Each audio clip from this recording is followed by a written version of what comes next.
Assalamualaikum warahmatullahi wabarakatuh. Saya Sentaro Subiana akan membacakan sebuah cerpen dari Ratnani yang berjudul Kakek Pencari Kayu Bakar. Kakek yang terlihat lusuh itu dengan seikat kayu bakar di pundak berhenti di depan masjid kecil berada tepat di depan rumah. Hanya terhalang jalan kampung saja. Ia memperhatikan 5 anak lelaki muda yang sedang lesehan di halaman masjid. Langkahnya mendekat ke masjid itu. Setelah menurunkan kayu bakar dari pundaknya, ia masuk dan mengucap salam. Pemuda-pemuda yang sedang tiduran telentang sambil asik dengan gadget-gadget mereka serentak membagi tatap dan terbangun membalas salam. "Ada apa, Kek?"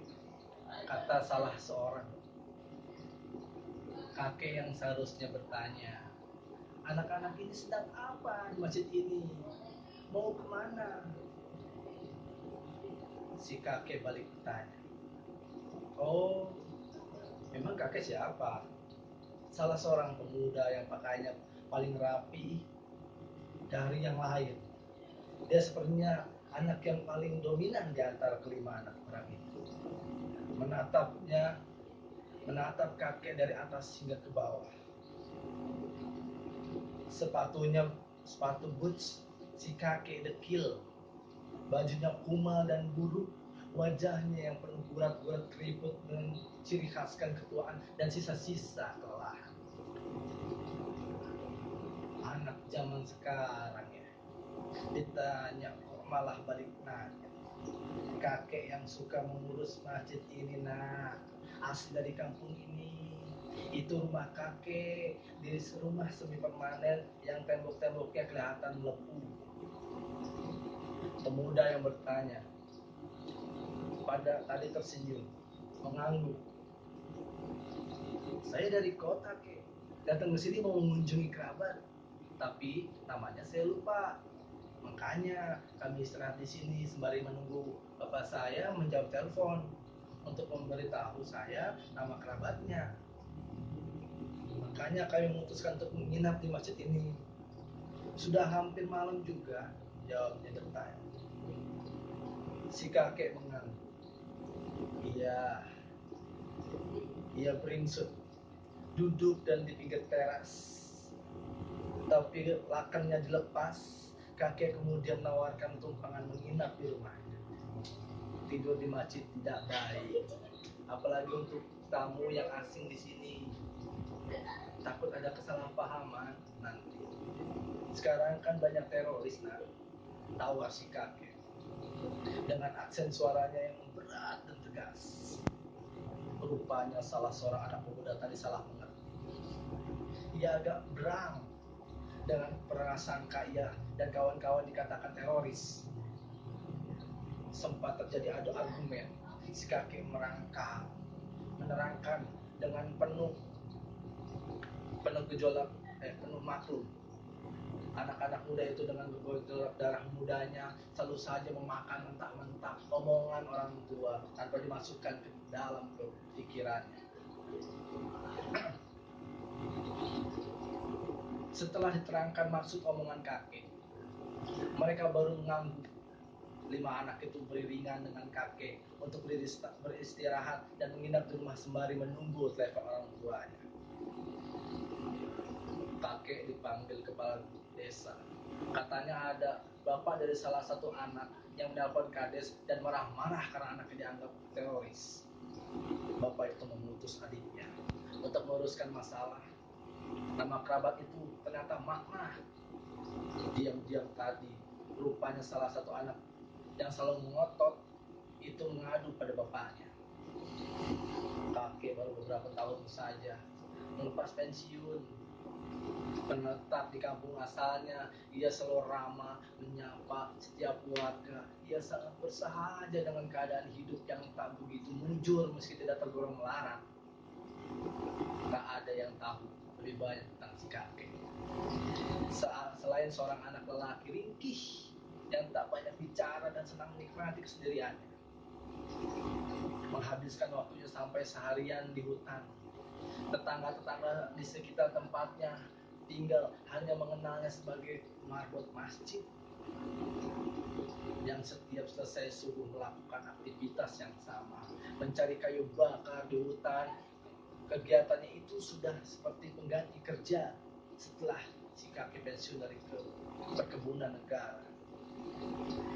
Dia selalu berangkat selepas sholat subuh di masjid depan rumahnya. Setelah azan yang selalu ia kumandangkan, selepas sholat yang ia pergi membawa radio kecil, gadget Android pemberian anaknya meski sudah terlihat besar. Android keluaran pertama yang awet dalam penjagaannya, golok di pinggang, mengenakan topi lakan yang robek di tepiannya. Kakek menyusuri jalan desa dalam keheningan udara pagi. Kaki-kakinya yang masih menapak kuat sedang mengenakan sepatu boots yang sering dicopotnya saat menapakkan kaki di jalan beraspal kasar tercampur batu koral. Selepas Isya, paman salah satu anak muda itu datang diantar hansip mobil Fortuner yang mengkilap diparkir di depan rumah kakek. Laki-laki tua itu terkokoh menyambut tamu yang datang, diikuti oleh 5 anak yang sedang melesehan di rumah tamunya, di ruang tamunya. Seorang lelaki setengah baya menyalaminya, mungkin sebaya dengan kakek. Tapi laki-laki itu dengan dandanan necis terlihat lebih muda. Tangan-tangan bertemu, sang paman lama menelanjangi wajah kakek. Tiba-tiba ia menunjuk pangkul pundak kakek. Kang Pardi, ya Allah Kang, akan saya akan. Kakek terlongong beberapa saat. Matanya lekat menelisik wajah tamunya. Sudah puluhan tahun silam, sudah satu-satu wajah teman tak diingatnya lagi. Si tamu mengguncang bahu kakek, menyebut namanya. Wawan, alumni siswa SMTN 14. Saya adik Kang Pardi, adik kelas Kang Pardi. Beda 2 tahun, tapi saya masih hafal sama Kang Pardi. Siapa yang tak mengenal Akang? Dulu Akang siswa yang paling aktif, pintar, Kang Pardi sosok populer. Lalu nostalgia masa mudanya diungkap oleh Paman Wawan. Kakek menepak jidatnya, tertawa. Mereka akhirnya berbincang akrab. Saya datang ke sini atas utusan kakak saya. Katanya Jody pergi ke sini mencari makna. Bibi kami nenek dia.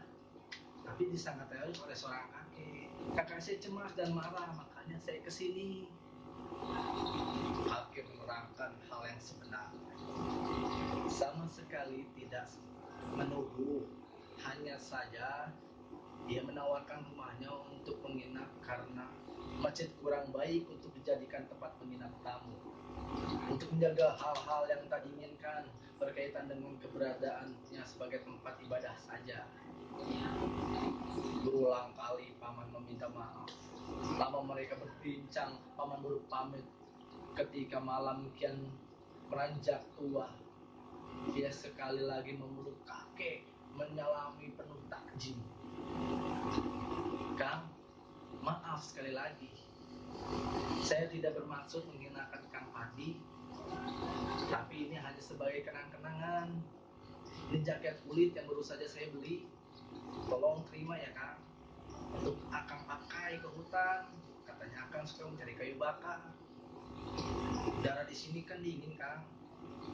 Paman itu mengangsurkan jaket yang masih dibungkus itu meski kakek menepis dengan halus. Suatu kehormatan bagi saya jika Akang mau menerimanya. Dia menepuk bahu kakek. Kakek mengangguk.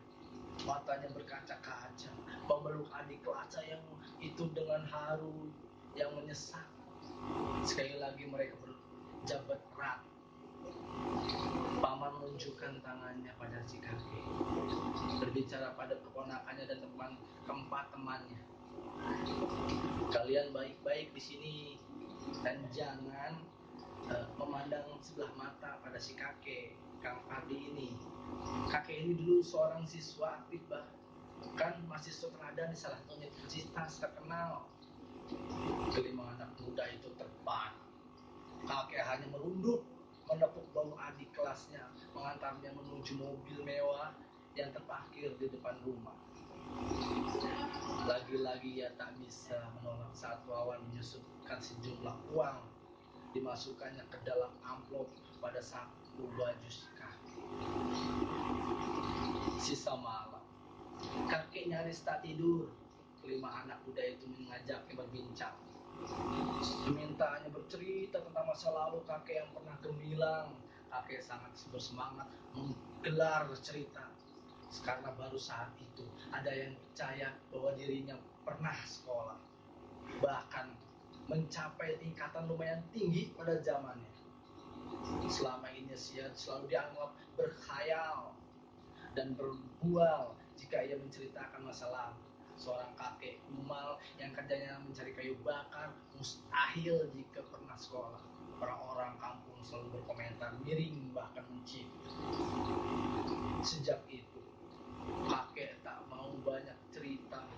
Ia lebih betah menyendiri, mengenang masa lalunya, berbicara dengan hati dan alam sembari mencari kayu bakar.